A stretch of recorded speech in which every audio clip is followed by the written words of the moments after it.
I already told you the agenda for today, hurricane preparedness. It's time now to get the facts on what ODPEM is doing, how COVID-19 is being factored in the national plan, and what you can expect if a hurricane forces you to go to a shelter.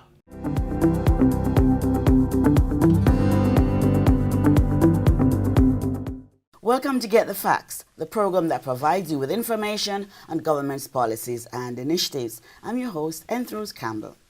During this period, many of us will remember names such as Ivan, Charlie, Flora, and Gilbert, simply because we are in the Atlantic hurricane season, which runs from June 1 to November 30. And these were some of the names of hurricanes. So this year, what should we expect? What should we be doing now? How prepared are we as a country? Today we call on an expert voice, Acting Director General at the Office of Disaster Preparedness and Emergency Management, Richard Thompson, to answer these questions and much more. Mr. Thompson, welcome to the program. Thank you very much for having me. Okay, we're so very happy that you could make it. But tell us, what can we expect from this year's hurricane season?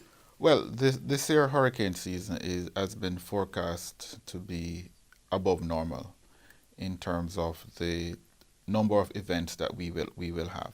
Normal is normally about 10 named hurricanes for the season. This year the forecasting is looking for 13 to 19 hurricanes for the season. Well, 13 to 19 named storms, and 6 to 10 to be hurricanes, and 3 to 6 to be major hurricanes. And when we talk about major hurricanes, we're talking about category 3 and over, starting at about 111 miles per hour at category 3 and up to 156 miles per hour and over in terms of a category 5 events. And we have been having more of your large category hurricanes.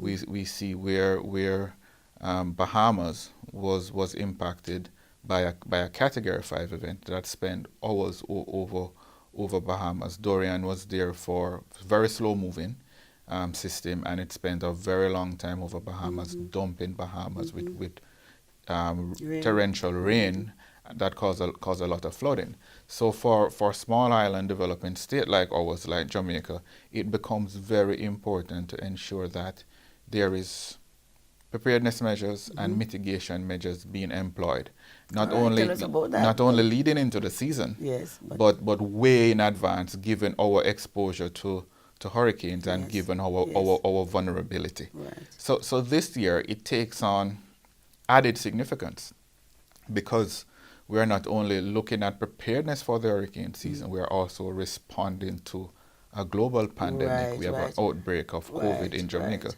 So this year's process takes on added significance, where we have to expand our preparedness measure to include protocols that are already in place and protocols that we're developing in light of COVID. All right, tell us about some of those measures that So the bulk of the protocol and the measures that we're looking at is really around your shelter management process. And at the start of the hurricane season, or way before the start of the hurricane season, we start looking at your shelter inspections and looking at how best we are doing our shelter preparedness measures.